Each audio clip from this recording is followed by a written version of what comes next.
Assalamualaikum warahmatullahi wabarakatuh. Kami dari kelompok 7, yaitu Atsiri Mawar. Anggotanya adalah Alfian Bagaskoro, Thomas Indra Pratama Putra, Agung Gumelar, Faizana Suhaya, dan Diah Yuda Maharani.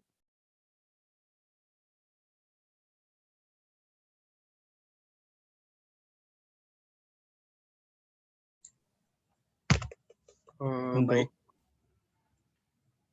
untuk latar belakang, yang pertama, kenapa kelompok kami mengambil objek pembahasan yaitu Atsiri Mawar, karena di Indonesia sendiri sangat memungkinkan berbagai jenis tumbuhan dapat dibudidayakan dengan baik, bahkan mampu menjadi komoditi ekspor. Ekspor minyak atsiri di Indonesia masih relatif kecil apabila dilihat dari total ekspor non-migas. Rendahnya nilai ekspor minyak atsiri ini disebabkan komoditas minyak atsiri yang dikembangkan masih terbatas. Namun, prospek industri minyak bunga mempunyai beragam keuntungan, termasuk di dalamnya perluasan lapangan kerja, peningkatan pendapatan petani, peningkatan devisa negara, dan efisiensi dalam investasi agroindustri. Minyak mawar merupakan salah satu produk minyak bunga yang memungkinkan diproduksi di Indonesia dengan kualitas ekspor. Manfaat dari minyak mawar adalah yang pertama itu ada untuk parfum, kosmetik, dan obat-obatan. Minyak mawar dapat diproduksi dengan menggunakan metode diantaranya maserasi. Selanjutnya,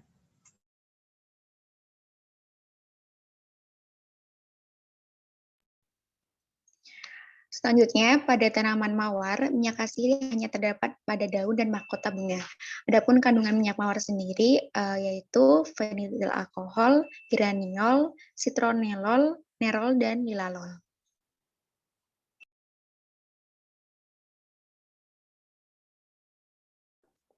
Nah, untuk bahan-bahan pembuatannya itu ada 3. Pertama, bunga mawar, karena kita akan mengekstraksi minyak dari mahkota mawar tersebut. Yang kedua ada pelarut, yang kita gunakan adalah pelarut etanol, dan yang ketiga ada N-heksan teknis. Boleh sok, Thomas?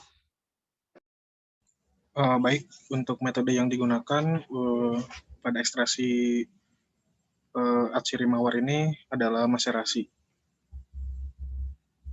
Dengan cara merendam bahan atau mawar ke dalam pelarut, metode ini sangat cocok untuk bahan bunga berupa bunga karena sifat bahan yang tidak tahan terhadap suhu tinggi dan juga merusak minyak jika mengalami pemanasan yang berlebih.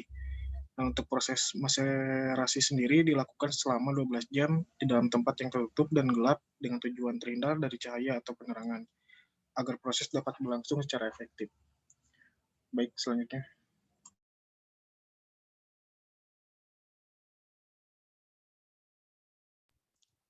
Ya, untuk proses pembuatannya, yang pertama ada memisahkan bunga mawar segar dari tangkai dan kelopaknya, dan dipilih mahkotanya, karena yang digunakan untuk minyak atsiri tersebut adalah mahkotanya. Yang kedua adalah mahkota mawar dipotong kecil-kecil. Proses pengecilan ukuran bertujuan agar kelenjar minyak pada bunga dapat terbuka sebanyak mungkin sehingga laju penguapan minyak atsiri pada proses ekstraksi bahan menjadi lebih cepat. Yang ketiga, lalu direndam ke dalam pelarut dengan perbandingan 1:3. 1 untuk berat mahkota mawar dan 3 untuk volume pelarut yang digunakan dalam satuan mililiter. Proses ini disebut proses maserasi. Proses maserasi ini menggunakan pelarut yang menguap. Boleh dilanjut? Yang keempat, dilakukan pengadukan selama 1 menit secara manual pada suhu ruang dan tanpa terkena cahaya. Kenapa tanpa terkena cahaya? Karena agar proses yang terjadi itu menjadi lebih efektif gitu. Selanjutnya adalah didiamkan selama 12 jam di dalam tempat yang masih tertutup dan gelap. Yang keenam, kemudian ekstrak mawar dipisahkan dengan cara penyaringan dan pemerasan, sehingga diperoleh ampas dan filtrat. Di sini yang kita ambil itu adalah bagian filtratnya. Yang ketujuh, filtrat mengandung minyak bunga mawar dievaporasi dengan rotary vakum evaporator pada suhu 50 sampai 60 derajat Celcius. Hasil dari evaporasi tersebut menghasilkan si minyak atsiri bunga mawar ini. Boleh dilanjut?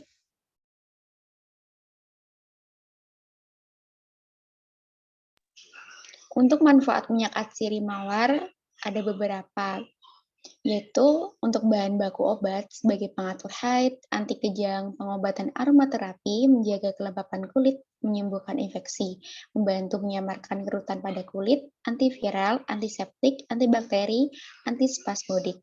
Juga bermanfaat untuk mengurangi depresi, mengendarkan saraf, dan membantu mengatasi masalah insomnia. Untuk pemanfaatan limbahnya, limbah yang dihasilkan dari proses ekstraksi adalah berupa ampas mawar, yang dapat digunakan untuk pupuk organik, yaitu untuk menyuburkan tanaman, yang kedua untuk campuran dari lilin, yang ketiga yaitu untuk pewangi ruangan.